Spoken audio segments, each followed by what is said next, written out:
ठीक है, चलिए अब अपन चलते हैं कुछ पेनल्टीज पे, और ये पेनल्टीज से रिलेटेड कभी एमसीक्यू आ सकता है, तो ध्यान रखना एमसीक्यू में। सबसे पहला पॉइंट तो ये कि जो आपको ये टीपी स्टडी रिपोर्ट बनाने का बोला था इसमें कि अगर आपका इंटरनेशनल ट्रांजैक्शन 1 करोड़ से ज्यादा है तो आपको टीपी स्टडी रिपोर्ट बनाना पड़ेगा।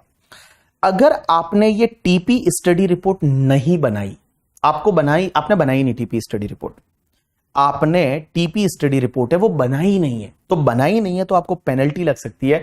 और पेनल्टी कितनी लगेगी पता है? 2% ऑफ द ट्रांजैक्शन वैल्यू। आपका जितना इंटरनेशनल ट्रांजैक्शन है उस इंटरनेशनल ट्रांजैक्शन का 2% का आपको पेनल्टी लग जाएगा, ऐसा सेक्शन 271AA बोलता है। तो सबसे पहला तो क्या बोलता है?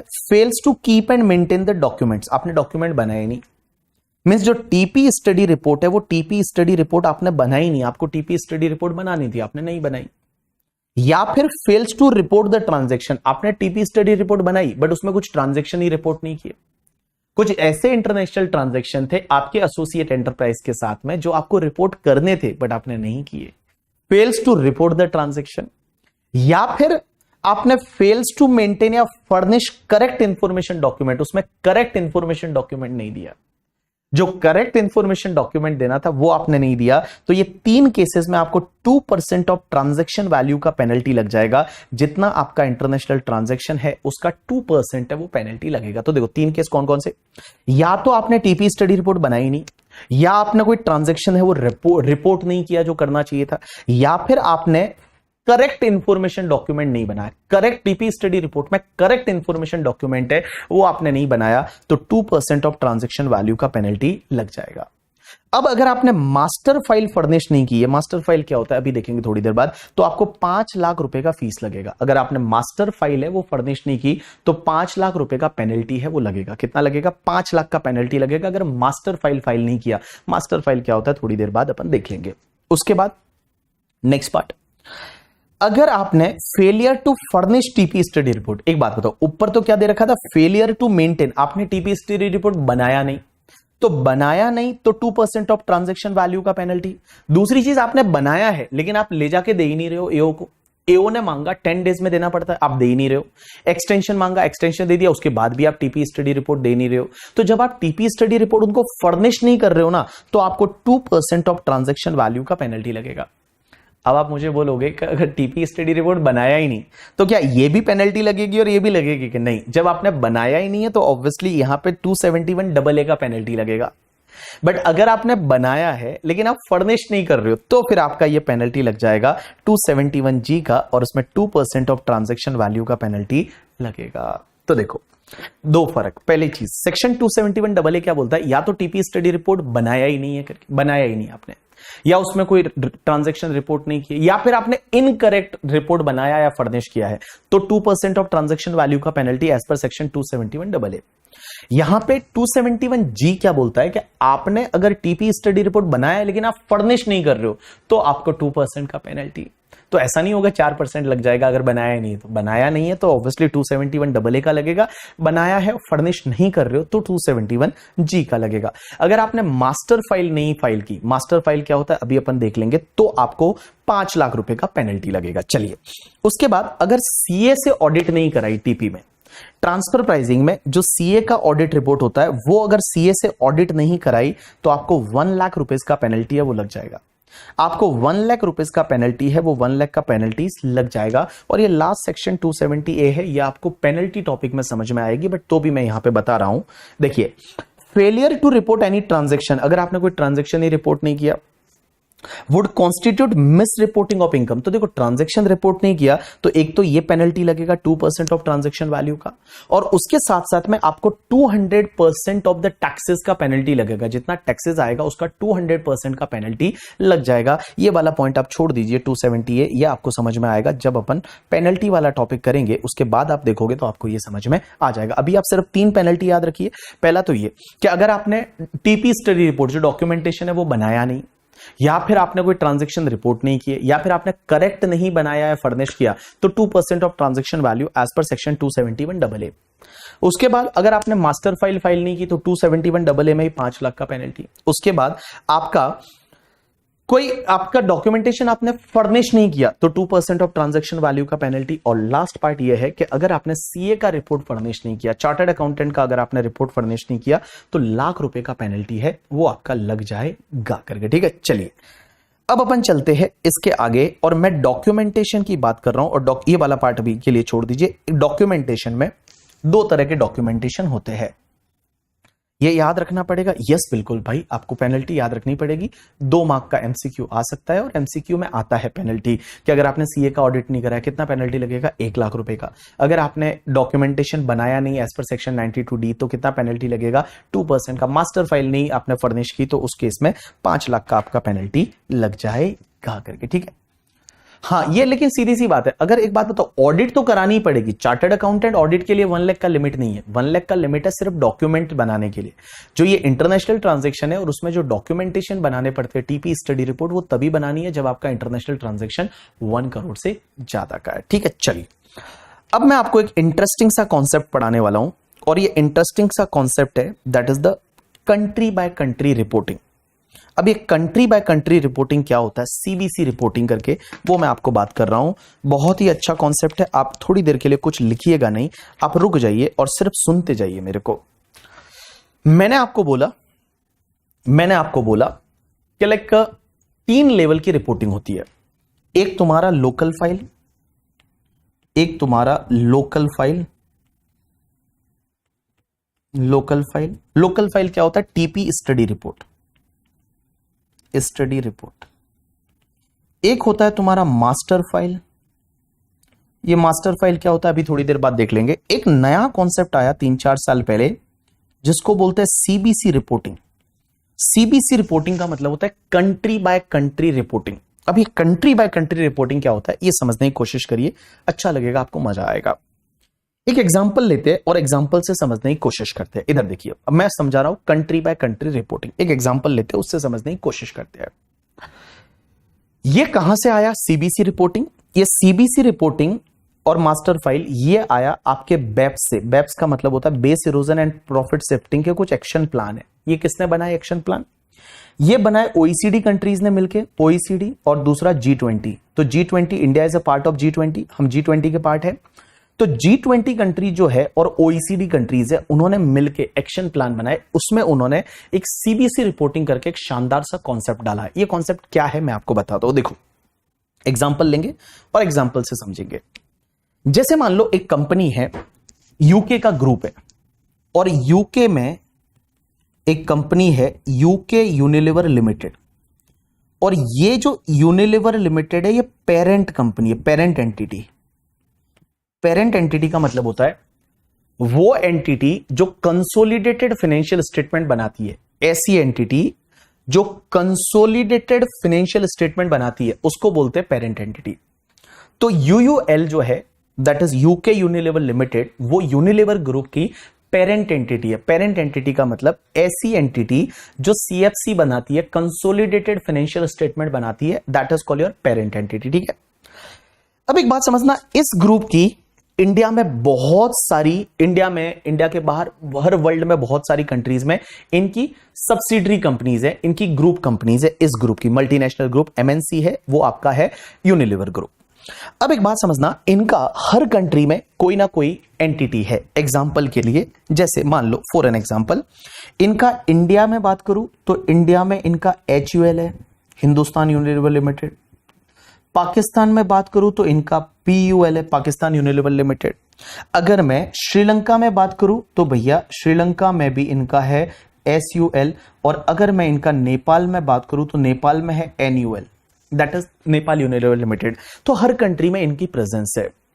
अब एक बात समझना, जो पेरेंट एंटिटी होती है ना, वो उस कंट्री में है जहां सीएफसी फाइल होता है, कंसोलिडेटेड फाइनेंशियल स्टेटमेंट यूके में फाइल करते हैं, that is called parent entity. तो ये बाकी वाली जो एंटिटी है इनको क्या बोलेंगे? तो ये बाकी वाली जितनी भी एंटिटी होती है ना, इनको बोला जाता है कॉन्स्टिट्यूएंट एंटिटी। क्या बोला जाता है? Constituent entity. Constituent entity. तो कॉन्स्टिट्यूएंट एंटिटी का मतलब होता है जो तुम्हारी ग्रुप एंटिटी होती है, that is called constituent entity. One is the parent entity, बाकी कॉन्स्टिट्यूएंट एंटिटी जो उस ग्रुप की एंटिटीज है। अब एक बात बताओ, होता क्या है जैसे जैसे ग्लोबलाइजेशन बढ़ने लगा, जब ये G20 कंट्रीज की आपस में मीटिंग होती है, OECD कंट्रीज की मीटिंग होती है, तो ये लोग बोलते हैं यार अपन है ना, इस ग्रुप का अपने को पूरा अगर डिटेल मिल जाए तो मजा आ जाएगा ना। अगर इस ग्रुप का पूरा डिटेल मिल जाए कि ये वर्ल्ड में कहां पे क्या कर रहा है, तो हमको एग्जैक्टली पता चल जाएगा कि ये ग्रुप कहीं चिटिंग तो नहीं कर रहा। अगर इस ग्रुप का हमको पूरा डिटेल मिल जाए, अगर ये पता चल जाए कि भाई यूनिलीवर ग्रुप है वो यूके में क्या कर रहा है, यूके में कितना प्रॉफिट बता रहा है, इंडिया में कितना प्रॉफिट बता रहा है, पाकिस्तान में कितना बता रहा है, श्रीलंका में कितना बता रहा है, नेपाल में कितना बता रहा है, अगर हमको पूरा पता चल जाए कि हर कंट्री में उनका प्रॉफिट बिफोर टैक्स कितना है, हर कंट्री में इनका प्रॉफिट आफ्टर टैक्स कितना है, हर कंट्री में इनका रेवेन्यू कितना है, हर कंट्री में इनकी असेट कितनी है करके, ठीक है, हर कंट्री में इनके एम्प्लॉइज कितने, अगर ये चीजें हमको पता चल जाए तो हम पता कर सकते हैं कि ये ग्रुप कहीं चिटिंग तो नहीं कर रहा, ये जो ग्रुप है ये ग्रुप कहीं चिटिंग तो नहीं कर रहा। अगर ये पता चल जाए तो यार मजा आ जाएगा। एक बात बताओ, अगर इंडियन टैक्स अथॉरिटी को ये पता चले कि भाई यूनिलीवर यूके में क्या कर रहा है, कितनी असेट है, कितना प्रॉफिट बिफोर टैक्स है, कितना प्रॉफिट आफ्टर टैक्स है, क्या कर रहे हैं, अगर पता चल जाए तो मजा आ जाएगा। इंडियन टैक्स अथॉरिटी को पता चल जाएगा कि अच्छा ये इंडिया में कुछ चिटिंग तो नहीं कर रहे, बाकी जगह तो प्रॉफिट ज्यादा बता रहे हैं, इंडिया में कम बता रहे हैं। जो टैक्स हेवन कंट्रीज है, मान लो बरमूडा वगैरह, वहां पे तो ज्यादा प्रॉफिट बता रहे हैं, स्विट्जरलैंड में ज्यादा प्रॉफिट बता रहे हैं, मॉरिशस में ज्यादा इंडिया में कम कर रहे हैं, मतलब कुछ चिटिंग कर रहे हैं, तो हम हमारे उसके हिसाब से रूल्स बना सकते हैं इंडिया में।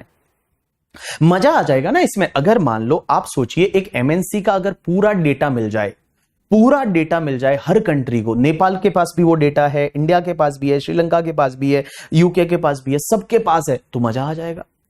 ऐसा ही एक उल्टा एग्जांपल लेते हैं कि जैसे मान लो एक अदानी ग्रुप है जो इंडिया का कंपनी है, मैं लेता हूं यहां पे एक अदानी ग्रुप है इंडिया में एक अदानी है, अदानी लिमिटेड इंडिया। अब एक बात समझो, अदानी के बहुत सारे वर्ल्ड में प्रेजेंस है, आपको पता रहेगा, जैसे अदानी यूके में भी है, मैं ले लेता हूं अदानी यूके, ऐसे का ऐसे अगर यूएसए की बात करूं तो अदानी यूएसए में भी है, वहां पे भी कंपनियां हैं इनके ग्रुप की, एज वेल एज अगर मान लो मैं बात करूं नेपाल, तो नेपाल में भी है अदानी नेपाल। अगर थाईलैंड की बात करूं तो थाईलैंड में भी है अदानी थाईलैंड। अब एक बात समझिए, तो इन्होंने सोचा कि यार ऐसा कर ले कि हर कंट्री के साथ में इंफॉर्मेशन शेयर की जाए तो मजा आ जाएगा। अब इसको कैसे करे, तो कैसे करने के लिए इन्होंने क्या किया पता है, इन्होंने बोला कि जो पेरेंट एंटिटी जिस कंट्री की रेजिडेंट है, वो पेरेंट एंटिटी उस कंट्री में country by country reporting file करेगी।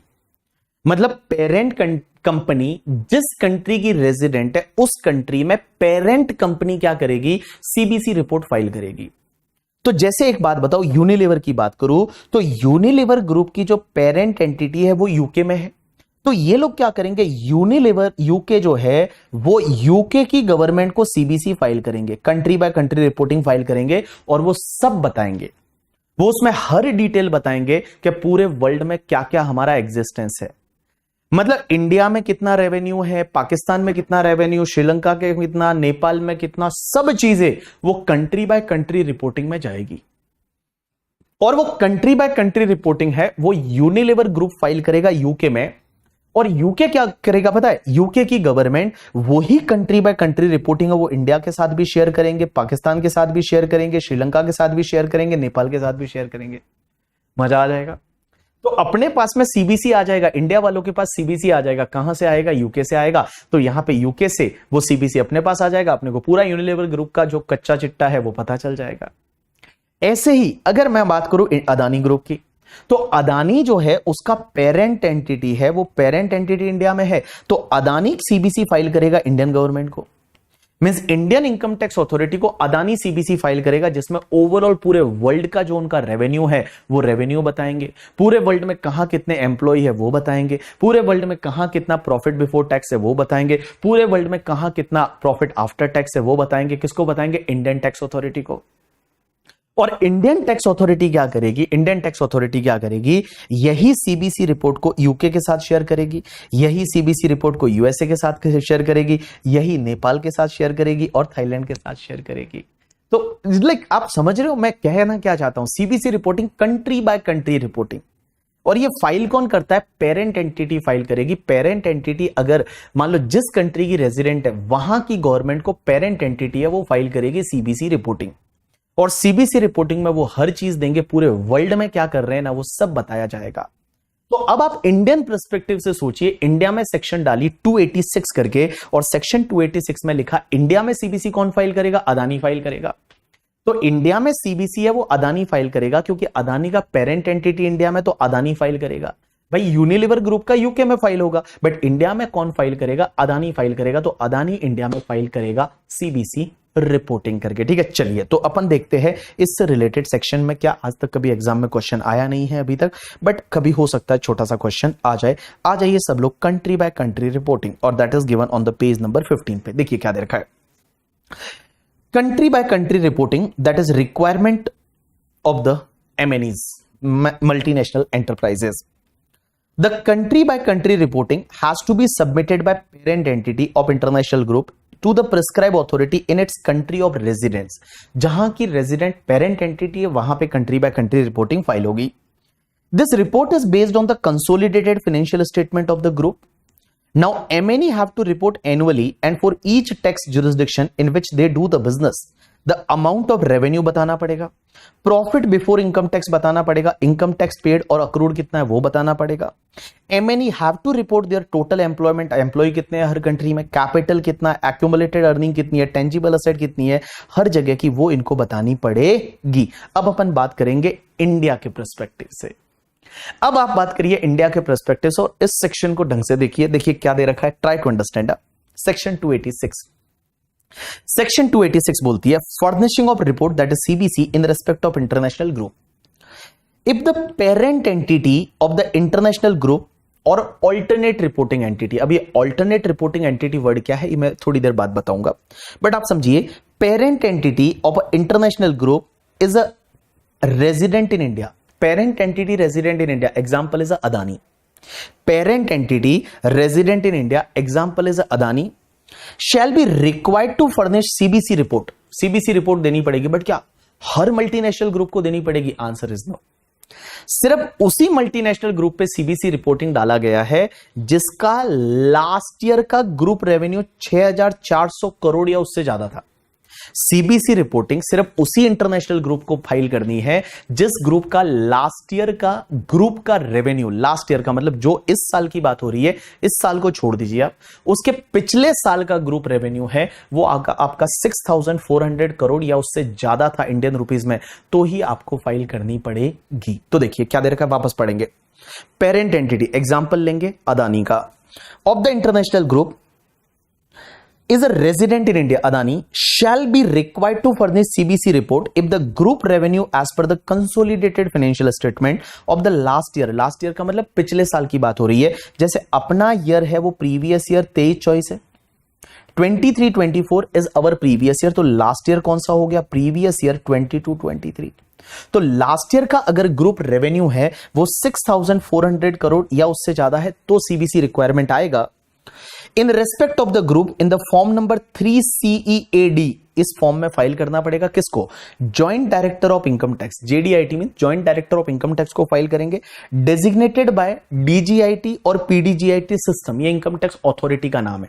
डीजीआईटी का मतलब होता है director general of income tax और पीडीजीआईटी का मतलब principal director general of income tax, आप नाम को छोड़ दीजिए। इनकम टैक्स डिपार्टमेंट को ये सीबीसी रिपोर्ट फाइल होगा। कब तक फाइल करना है? Within 12 month from the end of the relevant accounting year, जैसे ही आपका अकाउंटिंग ईयर कंप्लीट हो गया उसके 12 महीने के अंदर अंदर आपको सीबीसी रिपोर्टिंग है वो फाइल करनी पड़ेगी। और क्वेश्चन ये आता है कि सर एक बात बताइए, इंडियन रुपीस में कन्वर्ट कैसे करेंगे? यहां रुपीस का साइन अगर आप में प्रिंट नहीं हुआ है तो देखिएगा, शायद प्रिंट तो हुआ होगा, अरे कहीं कहीं नहीं हुआ है, इसको आप रुपीस का साइन है ये वाला करके, ठीक है यहां पे। तो एक बात समझिए, rate of exchange for the converting revenue into Indian rupees shall be TTBR of the last day of the last accounting year. तो आपको लास्ट ईयर का टर्नओवर देखना है तो last day of the last accounting year जो है उसका TTBR लेके और उसको इंडियन करेंसी में कन्वर्ट करना है ग्रुप रेवेन्यू का। एंड ग्रुप रेवेन्यू अगर आपका कितना 6,400 करोड़ या उससे ज्यादा है as per the consolidated financial statement तो ही सीबीसी रिपोर्टिंग आएगा। तो देखिए यहां से एमसीक्यू क्या बन सकता है, एक तो ये बन सकता है कि sir CBC reporting country by country reporting कब फाइल करनी पड़ती है, तो एक तो एमसीक्यू ये आ सकता है कि भैया लास्ट ईयर का ग्रुप रेवेन्यू 6,400 करोड़ या उससे ज्यादा है तो आपको फाइल करना है। ये एमसीक्यू बन सकता है। दूसरा एमसीक्यू ये बन सकता है कि सीबीसी रिपोर्टिंग कब तक फाइल करनी है, टाइम लिमिट क्या है। तो जैसे ही आपका अकाउंटिंग ईयर कंप्लीट हो जाता है उसके 12 महीने के अंदर अंदर, जैसे अपना अकाउंटिंग ईयर कब कंप्लीट होगा, तो मैं बात करूं प्रीवियस ईयर 23-24 आपका अकाउंटिंग ईयर है, ये अपना अकाउंटिंग ईयर है। तो अपना अकाउंटिंग ईयर, पहली चीज तो आपको रेवेन्यू कौन से ईयर का देखना है सीबीसी रिक्वायरमेंट के लिए, लास्ट ईयर का। तो प्रीवियस ईयर आपका 22-23 का ग्रुप रेवेन्यू 6,400 करोड़ या उससे ज्यादा है तो सीबीसी फाइल करना है। और लास्ट ईयर की लास्ट डेट पे जो टीटीबीआर रहेगी उससे इंडियन करेंसी में कन्वर्ट करके 6,400 का करोड़ का लिमिट देखना है। दूसरी चीज, अब आपको सीबीसी फाइल कब तक करना है, तो जैसे ही आपका अकाउंटिंग ईयर कंप्लीट हो जाता है उससे 1 साल के अंदर अंदर, मींस 12 महीने के अंदर अंदर है वो आपको सीबीसी फाइल करना पड़ेगा। तो प्रीवियस ईयर 23-24 31 मार्च 2024 को कंप्लीट होगा तो आपका 31 मार्च 2025 तक आपको सीबीसी फाइल करना पड़ेगा। इस साल का सीबीसी है वो 31 मार्च 2025 तक फाइल करना पड़ेगा। अब आप बोलोगे सीबीसी का फॉर्मेट कैसा होता है, तो आपका फॉर्म नंबर 3CAD करके फॉर्म है करके, ठीक है। अगर आपको चाहिए फॉर्म नंबर याद रखने की जरूरत नहीं है, आप यहां पे 3CEAD करके ये फॉर्म है और 3CEAD में यहां पे दे रखा है कि आपको कैसे सीबीसी रिपोर्टिंग है वो फाइल होगी। देखिए country by country reporting income tax rules 1962 का इसमें फाइल होता है सीबीसी में। अब देखो इसमें क्या क्या होता है। सबसे पहले ये कौन फाइल कर रहा है, report by the parent entity या ऑल्टरनेट रिपोर्टिंग एंटिटी करके, ठीक है, वो फाइल करेगी। रिपोर्टिंग एंटिटी में ये लिखेंगे Adani enterprise, PAN of the reporting entity Adani enterprise, address of the reporting entity Adani का, whether the reporting entity is the parent entity of international group, क्या ये reporting entity parent entity, answer is yes, तो वो लिख लीजिए। उसके बाद पूरा आपको ओवरव्यू देना पड़ेगा, ओवरव्यू सब देना पड़ेगा कि आप कौन कौन से टैक्स जुरिस्डिक्शन में काम कर रहे हो। तो यहां लिखना पड़ेगा इंडिया में काम कर रहे हैं, पाकिस्तान में कर रहे हैं, नेपाल में कर रहे हैं, भूटान में कर रहे हैं, म्यांमार में कर रहे हैं, जहां जहां आप कर रहे हो, थाईलैंड में कर रहे हो, सब बताना पड़ेगा। उसमें रेवेन्यू कितना है, उसमें अनरिलेटेड पार्टी से रिलेटेड आपका रेवेन्यू कितना है, रिलेटेड पार्टी से रिलेटेड रेवेन्यू कितना है, प्रॉफिट और लॉस, ठीक है, आपका income tax before income tax कितना है, उधर आपने इनकम टैक्स पे कितना किया है करके, ठीक है, इनकम टैक्स अक्रूवल बेसिस पे कितना है, कैश बेसिस पे कितना है, स्टेटेड कैपिटल कितना है, उधर एक्यूमुलेटेड अर्निंग कितना है, नंबर ऑफ एम्प्लॉय कितना है, उधर tangible asset other than cash and cash equivalent उस कंट्री में आपका कितना है। अब एक बात समझिए, ये सब चीजें मांगी जाएगी उससे, उसके बाद ये और मांगा जाएगा करके, ठीक है, इसके list of the all the constituent entity, आपके ग्रुप को और कौन कौन सी कॉन्स्टिट्यूएंट एंटिटी और कौन कौन सी कंट्री में है वो आप बताइए करके, ठीक है, वो आपको बताइए। अब एक बात समझिए, उसमें आपको ये बताना पड़ता है कि कॉन्स्टिट्यूएंट एंटिटी कौन सी कंट्री की रेजिडेंट है, टैक्स जुरिस्डिक्शन कौन सा है, रिस्क, उसमें फिर आपको बताना पड़ता है कि मेन बिजनेस एक्टिविटी उनका क्या है, मेन बिजनेस एक्टिविटी वो को क्या कर रहे हैं, क्या वो रिसर्च एंड डेवलपमेंट कर रहे हैं। जैसे बहुत सारी कंपनियां ऐसी होती है जिनका R&D ऐसी कंट्री में डाल देते हैं जहां टैक्स बहुत कम है, क्योंकि वहां पे अगर R&D किया और वहां रॉयल्टी मिलेगी तो वो पूरा एग्जेम्प्ट हो जाएगा, मतलब पूरा टैक्स नहीं लगेगा। तो ऐसा हो सकता है, तो इसमें आपकी हर एक्टिविटी बतानी पड़ेगी कि कौन सी कंट्री में क्या क्या आपकी मेन एक्टिविटीज है, वो आप यहां पर रिपोर्ट करिए करके, ठीक है। उसके बाद में आपको एडिशनल इंफॉर्मेशन और देना पड़ता है, और ये एडिशनल इंफॉर्मेशन आपको देने के बाद ये आपको एक सीबीसी रिपोर्टिंग का मैंने फॉर्मेट बताया, इस फॉर्मेट में फाइल होता है 3CAD। आई थिंक आप में से तो अभी तक किसी ने काउंट कैलकुलेट नहीं किया होगा करके, ठीक है। सीबीसी जो है ये कंट्री बाय कंट्री रिपोर्टिंग है, इस फॉर्मेट में जाती है, जो कि फॉर्म नंबर आपका 3CAD करके फॉर्म होता है, ठीक है। चलिए, तो अपन अभी तक जो पहला पैराग्राफ पढ़ा, ढंग से पढ़िए, लॉजिक से पढ़िए, आप जो है दिमाग लगा के पढ़िए, आपको इजीली समझेगा। देखिए, a parent entity of international group और ऑल्टरनेट रिपोर्टिंग एंटिटी क्या होता है मैं बताता हूं अभी थोड़ी देर में। रेजिडेंट ऑफ इंडिया, तो पेरेंट एंटिटी अगर इंडिया की रेजिडेंट है, shall be required to file the CBC reporting अगर ग्रुप रेवेन्यू लास्ट ईयर का 6,400 करोड़ या उससे ज्यादा है करके, ठीक है। पहले इसकी लिमिट 5,000 करोड़ थी, फिर उन्होंने बढ़ा के 6,400 करोड़ है वो इन्होंने की है करके, ठीक है। और ये 12 मंथ के अंदर अंदर जैसे ही रिपोर्टिंग ईयर आपका कंप्लीट हो जाएगा उसके 12 महीने के अंदर अंदर आपको सीबीसी रिपोर्ट है वो फाइल करना है करके, ठीक है। और लास्ट ईयर की लास्ट डेट पे जो टीटीबीआर रहेगी, जैसे 22-23 का रेवेन्यू की बात हो रही है, तो 22-23 का लास्ट डेट 31 मार्च 2023, इस दिन जो टीटीबीआर रहेगा उससे आपका ग्रुप रेवेन्यू है वो इंडियन करेंसी में कन्वर्ट होगा। चलिए, अब उसके बाद में नेक्स्ट पॉइंट पे चलते हैं। तो पहला एग्जांपल, यहां पेरेंट एंटिटी इंडिया की रेजिडेंट है, एग्जांपल के लिए आप समझिए अदानी की बात हो रही है, यहां बात अपन ने अदानी की। अब आप समझिए नेक्स्ट क्या बोलता है, बड़ा इंटरेस्टिंग है। एवरी रेजिडेंट कॉन्स्टिट्यूएंट एंटिटी, अगर मान लो पेरेंट एंटिटी इंडिया की रेजिडेंट नहीं है, कॉन्स्टिट्यूएंट एंटिटी इंडिया की रेजिडेंट है, कॉन्स्टिट्यूएंट एंटिटी इंडिया की रेजिडेंट है, तो क्या होगा? अगर कॉन्स्टिट्यूएंट एंटिटी है वो इंडिया की रेजिडेंट है तो क्या होगा? कॉन्स्टिट्यूएंट एंटिटी है वो इंडिया की रेजिडेंट है ललित, तो क्या होगा? तो अगर कॉन्स्टिट्यूएंट एंटिटी इंडिया की रेजिडेंट है, whose parent entity non resident, जिसकी पेरेंट एंटिटी नॉन रेजिडेंट है, एक बात बताओ, कॉन्स्टिट्यूएंट एंटिटी इंडिया की resident, parent entity non resident, example is a Unilever group. आप बताइए, मैं जो बता रहा हूं यहां पे यूनिलीवर ग्रुप का जो एग्जांपल लिया, तो एचयूएल जो है वो एचयूएल है, वो कॉन्स्टिट्यूएंट एंटिटी है। अब एचयूएल इंडिया की रेजिडेंट है और पेरेंट एंटिटी नॉन रेजिडेंट है। पेरेंट एंटिटी, तो अब एचयूएल की बात हो रही है, इस वाले पॉइंट में एचयूएल की बात हो रही है। किसकी ललित बात हो रही है? एचयूएल की। तो समझना यहां पे क्या बोला हुआ है, यहां पे बोला हुआ है कि एवरी रेजिडेंट कॉन्स्टिट्यूएंट एंटिटी, ये बात कर रहे हैं हिंदुस्तान यूनिलीवर लिमिटेड की, जो यूनिलीवर यूके का ग्रुप है, उसमें क्या होगा? एचयूएल को क्या करना पड़ेगा? HUL of the international group whose parent entity is a non resident, means Unilever जो है वो यूयूएल है, वो यूके का नॉन रेजिडेंट है, shall notify in the form number 3CAC, एक फॉर्म होता है, इसमें नोटिफाई करना पड़ता है इनकम टैक्स डिपार्टमेंट को at least 2 month prior to the due date of furnishing of CBC report. तो ये सीबीसी रिपोर्ट फाइल करने का डेट है, ये 12 month from the end of the reporting year है। तो उसके बाद के ये जो ऐसे ईयर कंप्लीट होने वाला, एटलीस्ट इसके 2 महीने पहले क्या बताना पड़ेगा पता है? एचयूएल हमारे इनकम टैक्स डिपार्टमेंट को बताएगी कि हमारी पेरेंट एंटिटी कहां पे है, कौन सी कंट्री में लोकेटेड है और कहां पे सीबीसी फाइल होगी, और कहीं हम ऑल्टरनेट रिपोर्टिंग एंटिटी तो नहीं है। ये ऑल्टरनेट रिपोर्टिंग एंटिटी क्या होता है? बहुत बार क्या होता है ना बेटा, पेरेंट एंटिटी अपनी दूसरी एंटिटी को बोल देती है कि तू सीबीसी फाइल कर ले, हम नहीं करेंगे, तू सीबीसी फाइल कर ले। जैसा होता है ना अपन भाई को, तू पानी का ग्लास ले आ, तो दैट इज कॉल्ड आपने उसको ऑल्टरनेट रिपोर्टिंग कराया है। तो ऐसा हो सकता है, देखो नॉर्मली तो क्या होता है, पेरेंट एंटिटी फाइल करती है, बट ऐसा हो सकता है कि पेरेंट एंटिटी जो है वो बोलेगी हम सीबीसी फाइल नहीं करते, हमारे बिहाफ पे सीबीसी इंडिया में एचयूएल फाइल करेगी, ऐसा हो सकता है। तो एचयूएल क्या बन जाएगी? ऑल्टरनेट रिपोर्टिंग एंटिटी बन जाएगी।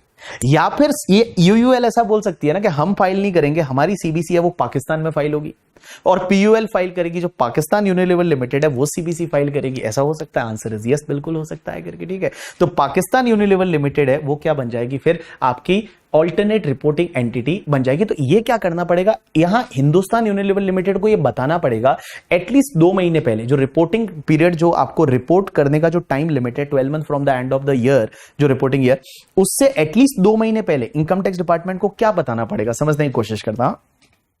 रेजिडेंट कॉन्स्टिट्यूएंट एंटिटी, एग्जांपल के लिए मैंने लिया Hindustan Unilever of the international group whose parent entity is non resident, shall notify in the form number 3CAC at least 2 month prior to due date of furnishing of CBC reporting stating, क्या बताना पड़ेगा? पहला बताना पड़ेगा कि whether it is a alternate reporting entity of international group, क्या हम alternate reporting entity है, या फिर detail of the parent entity and alternate report entity of international group and country for which that entity are resident। तो ये form number है 3CAC करके।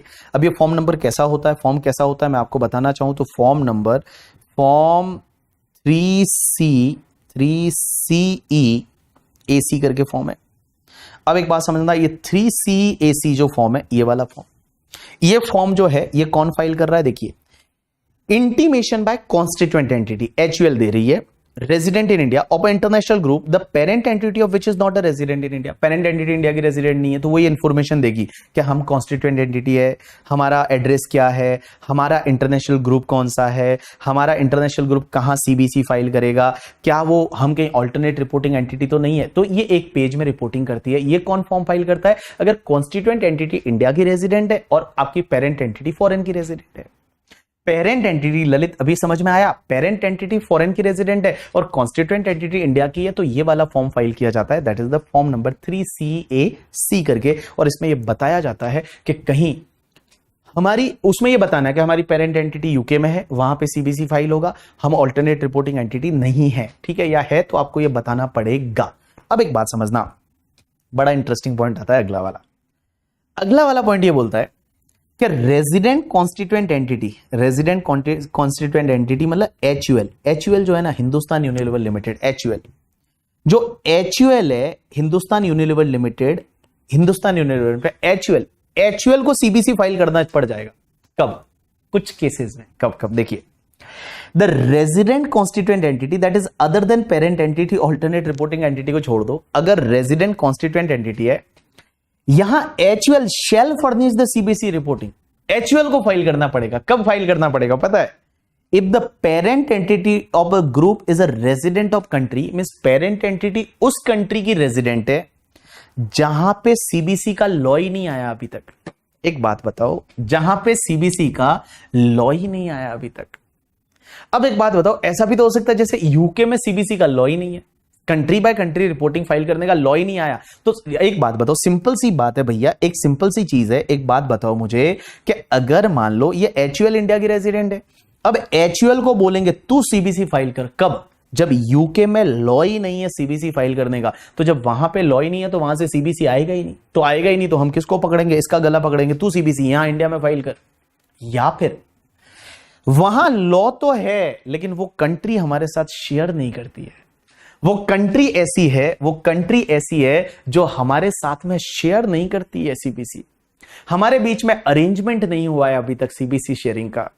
तो सीबीसी शेयरिंग का, country by country reporting sharing का अरेंजमेंट नहीं है, तो अरेंजमेंट नहीं है तो उस पर्टिकुलर केस में, या फिर अरेंजमेंट है लेकिन कुछ यहां सिस्टमिक फेलियर आ गया।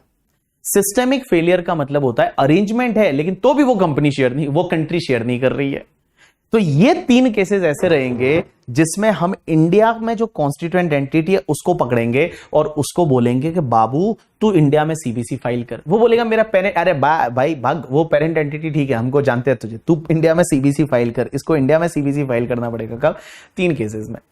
पहला केस तो ये कि जो एंटिटी जो है जिस कंट्री में, उसमें सीबीसी रिक्वायरमेंट ही नहीं है, पेरेंट एंटिटी जिस कंट्री में वहां सीबीसी रिक्वायरमेंट है ही नहीं, या फिर वहां पे रिक्वायरमेंट तो है लेकिन इंडिया के साथ अरेंजमेंट नहीं है, या फिर अरेंजमेंट भी है लेकिन कुछ सिस्टमिक फेलियर आ गया। तो उस पर्टिकुलर केस में तो देखिए क्या दे रखा है यहां पे, बड़ा इंटरेस्टिंग कॉन्सेप्ट है, देखिए क्या दे रखा है। Resident constituent entity shall furnish the CBC report in India if the parent entity of group is a resident of country in which it is not obligated to file CBC or with which India does not have the arrangement for exchange of CBC reporting।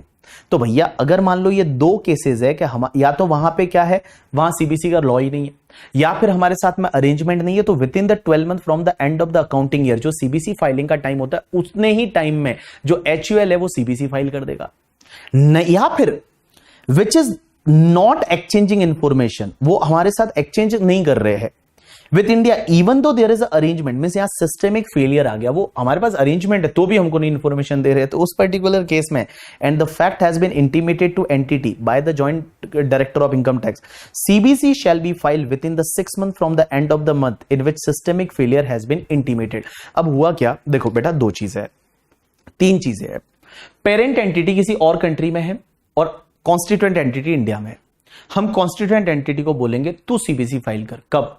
3 cases में। पहला, या तो उस country में जहां parent entity है वहां पे सीबीसी का रिक्वायरमेंट ही नहीं है, लॉ ही नहीं है, या फिर उस कंट्री के साथ हमारे अरेंजमेंट नहीं है, रिश्ते ठीक नहीं है वो, या फिर उसके साथ अरेंजमेंट है लेकिन कुछ सिस्टमिक फेलियर आ गया। अगर एक बात बताओ, पहले 2 केस है ना, अगर ऑब्लिगेशन ही नहीं है उधर या अरेंजमेंट ही नहीं है तो यहां जो रेजिडेंट कॉन्स्टिट्यूएंट एंटिटी है जो एचयूएल है, एचयूएल को सीबीसी फाइल करना पड़ेगा with in the 12 month from the end of the reporting year, accounting year.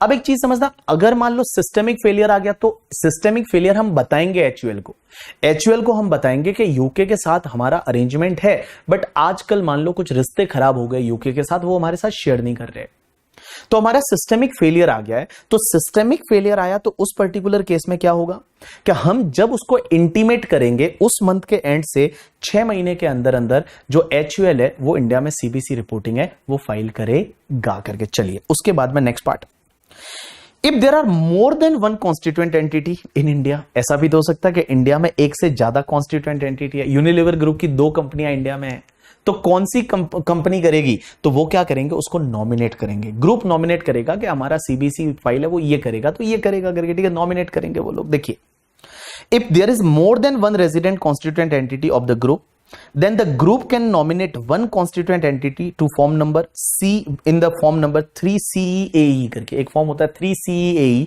उसमें बताया जाता है कि 2 constituent entity है तो कौन सी constituent entity है वो compliance करेगी।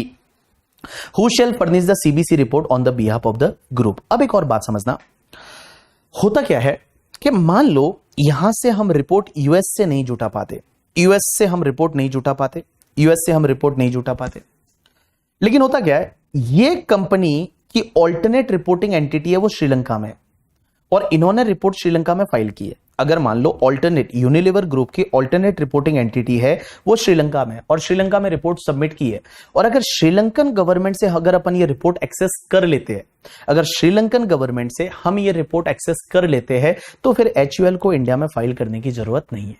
तो मैंने क्या बोला, पेरेंट एंटिटी यूके का है, अगर मान लो ऑल्टरनेट रिपोर्टिंग एंटिटी है वो श्रीलंका में, और श्रीलंका में सीबीसी फाइल हुई है यूनिलीवर ग्रुप की, और श्रीलंका से अगर हम एक्सेस कर लेते हैं, तो फिर एचयूएल को इंडिया में जो है वो सीबीसी फाइल करने की जरूरत नहीं है। देखिए क्या दे रखा है, all people pay attention. Next point, if the non-resident parent entity had designated an alternate entity to filing CBC report in the tax jurisdiction of the alternate entity, that is Sri Lanka, alternate entity has furnished such report on or before the date specified in that country, उस country में जो CBC का law होगा उसके हिसाब से अगर alternate reporting entity ने वो फाइल कर दी है, then the resident constituent entity, that is HUL, would not be obligated to furnish the report if it can be obtained by Indian tax authorities under the agreement of exchange with that country। अगर India जो है वो श्रीलंका से report ले लेता है तो फिर एचयूएल को इंडिया में फाइल करने की जरूरत नहीं है। एंड नेक्स्ट पार्ट, भाई जो भी आपने दिया है ना, जो भी आपने वो रिपोर्ट में दिया है, जो भी आपने वो रिपोर्ट में दिया है, अगर डिपार्टमेंट को लगता है उसमें कुछ भी वेरीफाई करना है तो आपसे इंफॉर्मेशन मंगाई जाएगी, आपसे इंफॉर्मेशन मंगाई जाएगी, डॉक्यूमेंट्स मंगाए जाएंगे, और आपको 30 डेज के अंदर अंदर वो इंफॉर्मेशन देनी पड़ेगी, और उसका 30 डेज का और आपको एक्सटेंशन मिल सकता है। तो देखिए मैंने क्या बोला, आपने रिपोर्ट तो फाइल कर दी सीबीसी इंडिया में, अब सीबीसी रिपोर्ट में आपने जो डेटा दिया वो सही है या नहीं, हो सकता है डिपार्टमेंट आपसे कुछ क्वेश्चन पूछना चाहता है, तो क्वेश्चन का आपको आंसर है वो आंसर करना पड़ेगा। तो लास्ट पॉइंट देखिए क्या दे रखा है, Joint director can call for document or information from the entity furnishing the report for the purpose of verifying the accuracy, and they shall produce the same within the period of 30 days from the date of receipt of the notice and can further extended by the maximum 30 दिन तक और हम extend कर सकते हैं करके। ठीक है, ऑल्टरनेट रिपोर्टिंग एंटिटी किसको बोलते हैं? तो ऑल्टरनेट रिपोर्टिंग एंटिटी ऐसी एंटिटी को बोलते हैं जो ग्रुप डेजिग्नेटेड करता है कि भैया वो सीबीसी फाइल करेगी, that is alternate reporting entity. Accounting year का मतलब क्या होता है कि देखिए अकाउंटिंग ईयर अगर पेरेंट एंटिटी इंडिया की रेजिडेंट है तो प्रीवियस ईयर ही अकाउंटिंग ईयर है, अगर पेरेंट एंटिटी इंडिया की रेजिडेंट है तो प्रीवियस ईयर अकाउंटिंग ईयर है। जैसे अदानी के केस में अकाउंटिंग ईयर है वो माना जाएगा अप्रैल से मार्च, लेकिन अगर अदर केसेस में जैसे एचयूएल वगैरह तो उनके केस में ये देखेंगे कि इनकी जो पेरेंट एंटिटी उस कंट्री के लॉ के हिसाब से फाइनेंशियल स्टेटमेंट कौन से पीरियड के लिए बना रही है, वो पीरियड है वो अकाउंटिंग ईयर होगा।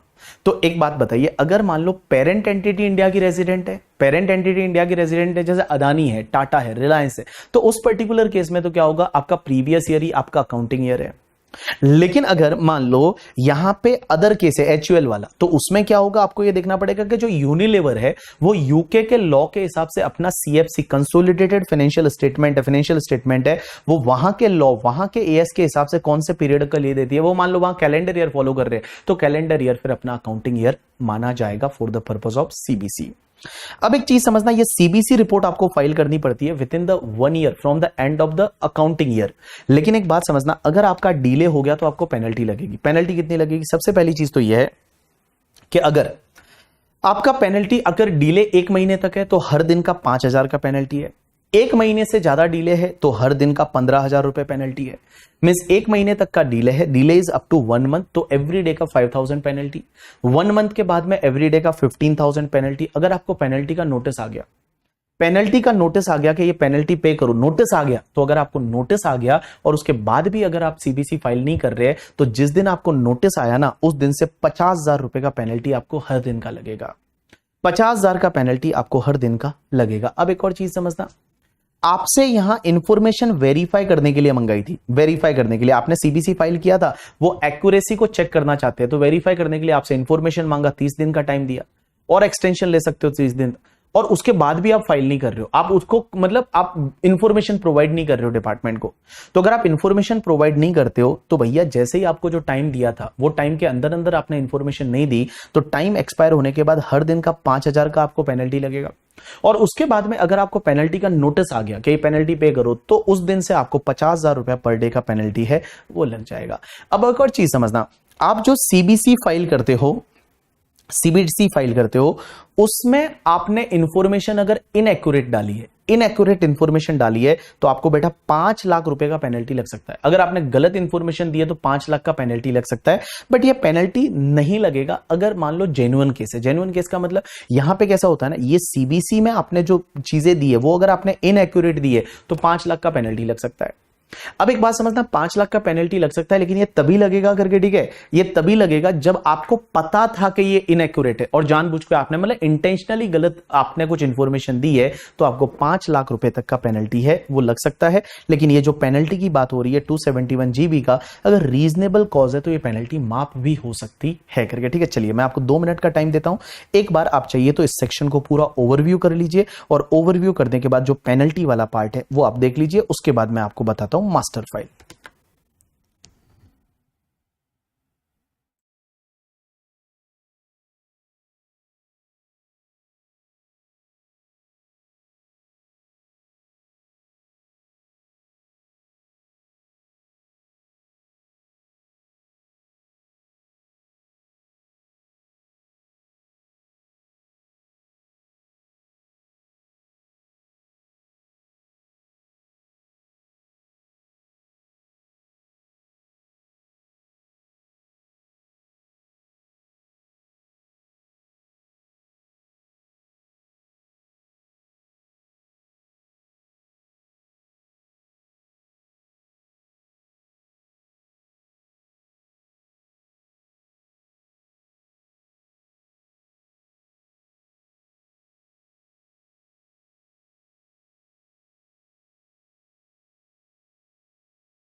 चलिए डन। 286 का पॉइंट नंबर फिफ्थ ये बोलता है कि अगर मान लो नॉन रेजिडेंट एंटिटी यूके वाली है, उन्होंने श्रीलंका की एंटिटी को डेजिग्नेटेड कर दिया अल्टरनेट रिपोर्टिंग एंटिटी, और श्रीलंका की एंटिटी सीबीसी फाइल करती है, और श्रीलंका से इंडिया वाले अगर वो सीबीसी ले लेते हैं तो फिर एचयूएल को फाइल करने की जरूरत नहीं है। पूछा। चलिए, so this is the completion of your CBC reporting. आज तक एग्जाम में क्वेश्चन आया नहीं है, बट मेरे को ऐसा लगता है एमसीक्यूज वगैरह इससे आ सकते हैं, एमसीक्यूज वगैरह है वो आ सकते हैं।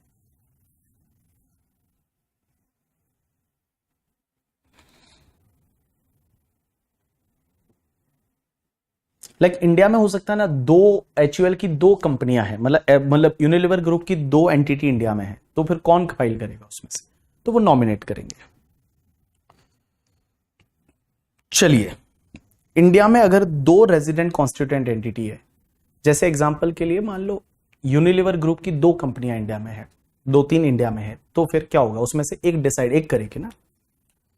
चलिए डन। अभी एग्जामिनेशन पर्सपेक्टिव से कोई ज्यादा रिलेवेंट ये वाली सेक्शन है नहीं, बट आपको ध्यान होना चाहिए, जितना मैंने बताया है उतना आप ध्यान रखिए, कभी कभार पेनल्टी कुछ आ जाए तो आपको ध्यान होनी चाहिए। चलिए, अब एक कॉन्सेप्ट होता है मास्टर फाइल।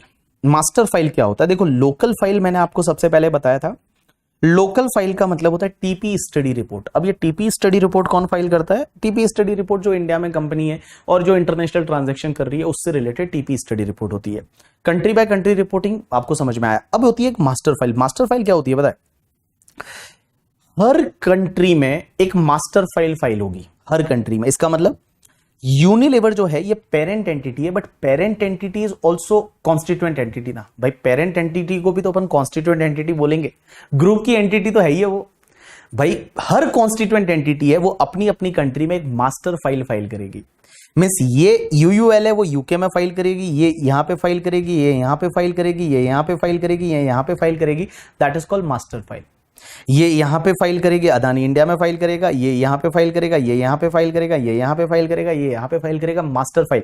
मास्टर फाइल में क्या होता है पता है? ग्रुप का ओवरव्यू होता है, सिर्फ ग्रुप का ओवरव्यू, कि भैया ये ग्रुप क्या है इसका ओवरव्यू दिया जाता है, वो मास्टर फाइल में दिया जाता है। और मास्टर फाइल है वो हर कंट्री में फाइल होगी जहां जहां कॉन्स्टिट्यूएंट एंटिटीज है। तो जहां जहां कॉन्स्टिट्यूएंट एंटिटीज है उस हर कंट्री में आपकी क्या फाइल होगी? मास्टर फाइल होगी। और ये मास्टर फाइल कौन से फॉर्म में फाइल होती है? तो मैं आपको बताऊं, इंडिया में जो मास्टर फाइल है उसका फॉर्म होता है 3CEAA करके, अगर आपने देखा हो तो। अगर नहीं देखा है तो कोई बात नहीं, एक फॉर्म होता है 3CEAA करके एक फॉर्म होता है।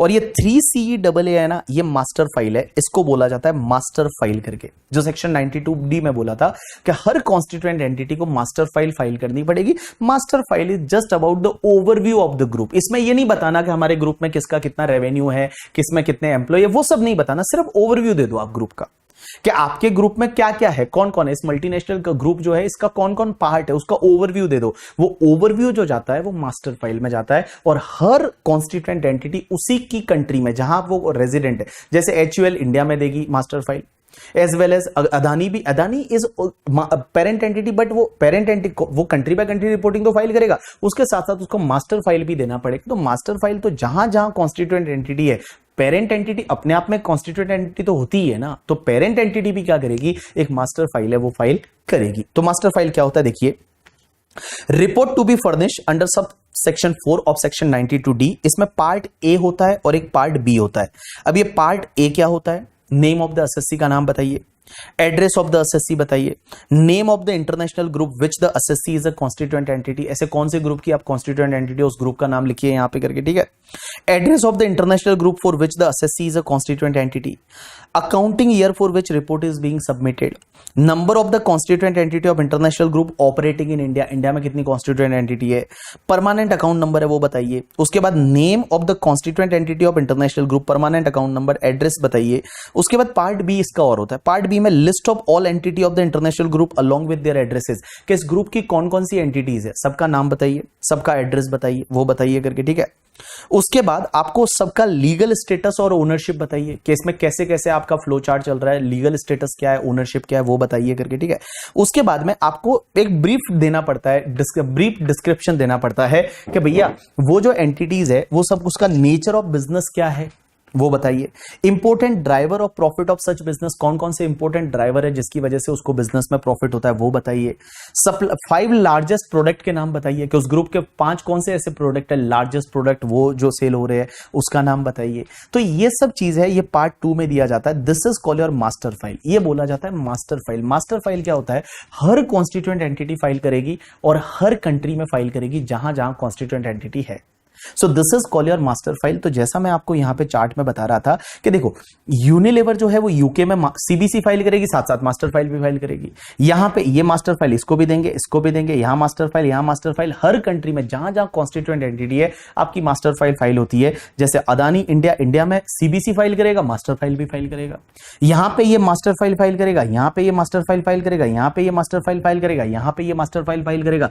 दैट इज कॉल्ड, ये मास्टर फाइल फाइल होती है। मास्टर फाइल में कुछ नहीं, सिर्फ ग्रुप का ओवरव्यू होता है, सिर्फ ग्रुप का ओवरव्यू होता है। That is called master file, जिससे कि हर टैक्स अथॉरिटी को एटलीस्ट पता चल जाए, क्योंकि जब उसके पास सीबीसी आएगा तो वो मास्टर फाइल से थोड़ा चेक कर पाए कि भाई इन्होंने ग्रुप का ओवरव्यू बताया था वो उस सीबीसी में है या नहीं है करके, ठीक है। तो you can say that the verify करने के लिए ये मास्टर फाइल और फाइल कराते हैं। तो देखिए क्या दे रखा है, ऑल पीपल आ जाइए अपनी बुक में कॉम्पैक्ट में। अब मास्टर फाइल से related question I don't think examination perspective से not more relevant. Maintenance and furnishing of the master file, जो लोग ट्रांसफर प्राइसिंग में काम करते हैं उनको थोड़ा इंटरेस्टिंग लग रहा होगा, बाकी को हो सकता है थोड़ा बोरिंग लग रहा होगा, बट मैं इसमें डांस नहीं कर सकता मैं करके, ठीक है। जो है जो मैं बता सकता हूं, मैं ज्यादा ज्यादा आपको फॉर्म ही बता सकता हूँ, ये देखो इस फॉर्म में जाता है तो थोड़ा हाँ गया ऐसा जाता होगा वैसा। चलिए देखिए क्या दे रखा है, master file contain all the entities, like list of all the entities of the international group along with their addresses, their legal status of the constituent entity, ownership, structure of the entire international group, description of the business of the international group, and list and brief description of the important service arrangement etc etc। ये master file में जाता है। अब देखो India में master file तभी file करना है, constituent entity of international group shall India में मास्टर फाइल तभी फाइल करना है if consolidated group revenue as per the consolidated financial statement of the group of for the accounting year means current year का। CBC की requirement में 6400 करोड़ का group revenue last year का देखते थे, इसमें ऐसा नहीं है, इसमें करंट ईयर का देखना पड़ेगा। If the consolidated group revenue as per the CFC consolidated financial statement of the group for the accounting year exceed 500 crore rupees, मतलब ग्रुप रेवेन्यू 500 करोड़ से ज्यादा है इस साल का, तो आपको यह मास्टर फाइल फाइल करनी है। एंड उसके साथ साथ में एक तो पहली कंडीशन तो ये होनी चाहिए कि आपका कंसोलिडेटेड ग्रुप रेवेन्यू है वो आपका 500 करोड़ से ज्यादा होना चाहिए।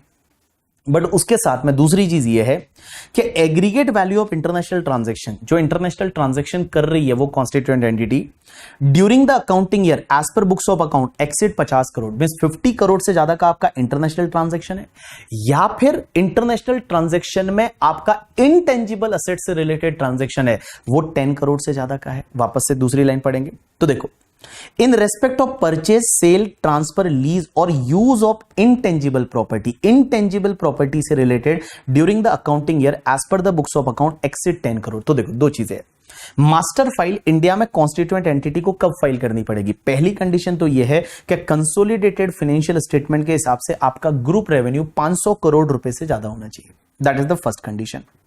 दूसरी कंडीशन है आपका इंटरनेशनल ट्रांजैक्शन है वो 50 करोड़ से ज्यादा है, या फिर इंटरनेशनल ट्रांजैक्शन में आपका जो इंटेंजिबल से रिलेटेड ट्रांजैक्शन है वो 10 करोड़ से ज्यादा। इंटेंजिबल से रिलेटेड मतलब गुडविल है, पेटेंट है, कॉपीराइट, ट्रेडमार्क, इससे रिलेटेड जो ट्रांजैक्शन है वो 10 करोड़ से ज्यादा। तो ये 50 करोड़ और 10 करोड़ है। देखो पहला तो क्या है, या तो आपका बुक्स ऑफ अकाउंट के हिसाब से इंटरनेशनल ट्रांजैक्शन 50 करोड़ से ज्यादा है, इसमें गुड्स का भी सेल वगैरह हो सकता है, लेकिन यहां पे सिर्फ इंटेंजिबल से रिलेटेड ट्रांजैक्शन 10 करोड़ से ज्यादा है, तो या तो 50 करोड़ से ज्यादा इंटरनेशनल ट्रांजैक्शन या इंटरनेशनल ट्रांजैक्शन में इंटेंजिबल से रिलेटेड ट्रांजैक्शन 10 करोड़ से ज्यादा, इन दोनों में से एक।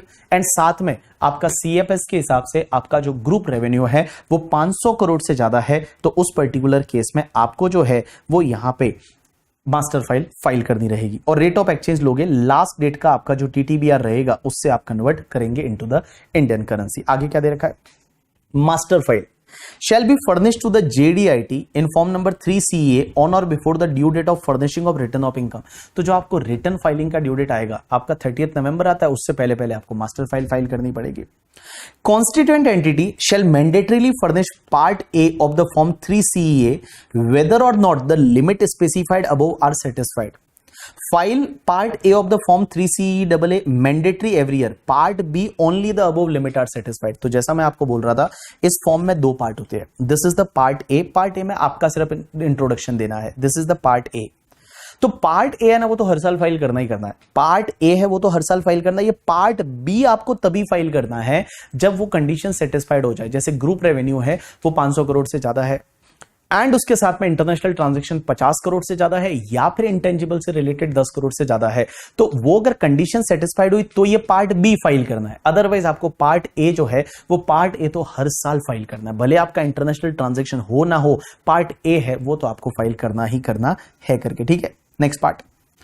Where there are more than one constituent entity of the group resident in India, form number 3CEAA may be furnished by the one constituent entity if international group has designated such entity for this purpose and information has been conveyed in form number 3CAB to the JDIT in behalf of at least 30 days prior to the due date of furnishing of the 3CEAA। मतलब कुल मिला के भैया अगर मान लो एक से ज्यादा कॉन्स्टिट्यूएंट एंटिटी है तो कौन सी कॉन्स्टिट्यूएंट एंटिटी ये फाइल करेगी? जो इंडिया में नॉमिनेट करेंगे और उसके बाद डेजिग्नेट करेंगे, वो डेजिग्नेटेड एंटिटी रहेगा, वो यहाँ पे इंडिया में मास्टर फाइल करेगी। डॉक्यूमेंट जो होते हैं वो should kept and maintain for the 8 years from the end of the relevant assessment year. 8 साल तक आपको जो इन्फॉर्मेशन आपने फर्निश की है वो आपके अपने पास में रखनी भी पड़ती है करके।